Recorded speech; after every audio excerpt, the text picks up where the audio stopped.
Whether you are following a whole food plant-based diet or minimally processed omnivorous diet, I strongly recommend that you include nuts and seeds into the equation. For this will not only have profound effects on long-term health, but also your energy levels, mood, and even performance. So in this video, I'm going to break all that down. To begin this segment, I would like to discuss what happened to me when my fat intake lowered. You see, as I researched nutritional science in greater detail, I came to the understanding that whole foods should be emphasized as opposed to processed foods, which unfortunately includes oils. Now, I love oil, man. I used to drizzle it on all my foods, but I realized that I was having way too much of it. And believe it or not, a significant amount of my calories and fat was coming from these oils.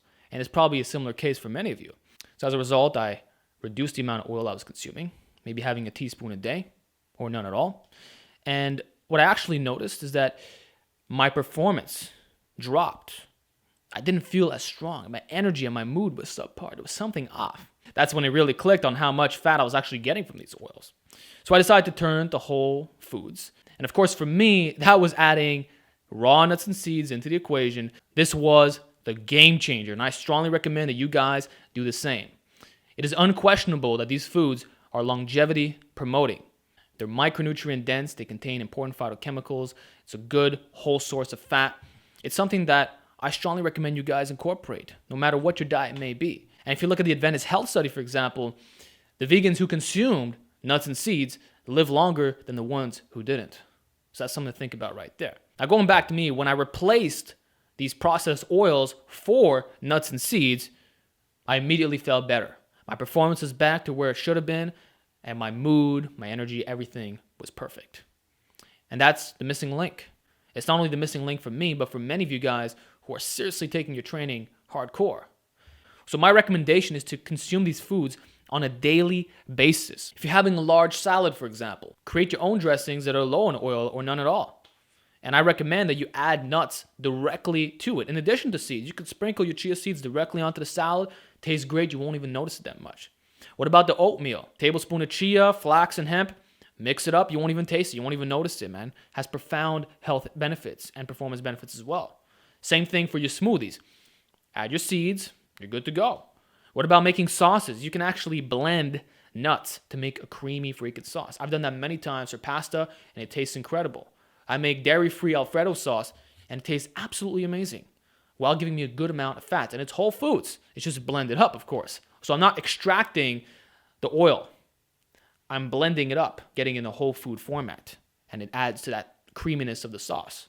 So add nuts and seeds, add cashews, walnuts. You'll also get the omega-3s and the lignans and things that are really beneficial for your long-term health.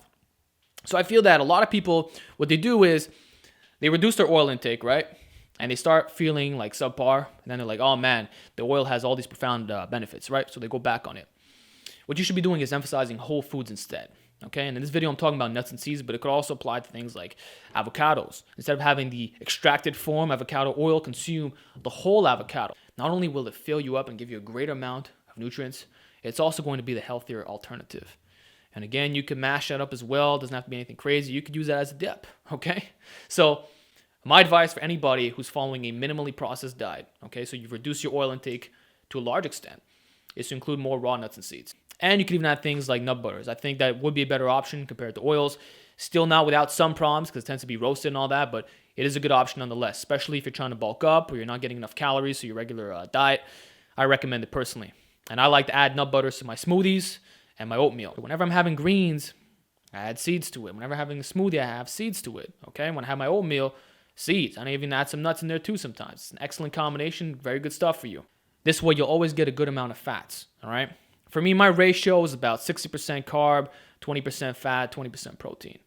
Sometimes it can vary a little bit more. I'll be a little bit higher on the carb, a little bit lower on the protein. Tends to vary a little bit depending on what I ate that day. But nonetheless, I've replaced these oils for nuts and seeds, and I feel that it's very beneficial. So I recommend you do the same, all right? So whenever you have the opportunity, include that, and I think you'll benefit greatly from it. And you can make terrific sauces that don't rely on heavy oils, all right? So that is my advice for performance and health. Get the best of all worlds with this approach. So with that said, hope you enjoyed this segment. Give me your feedback down below. Have you experienced something similar to me? I want to know. And I'll talk to you all next time.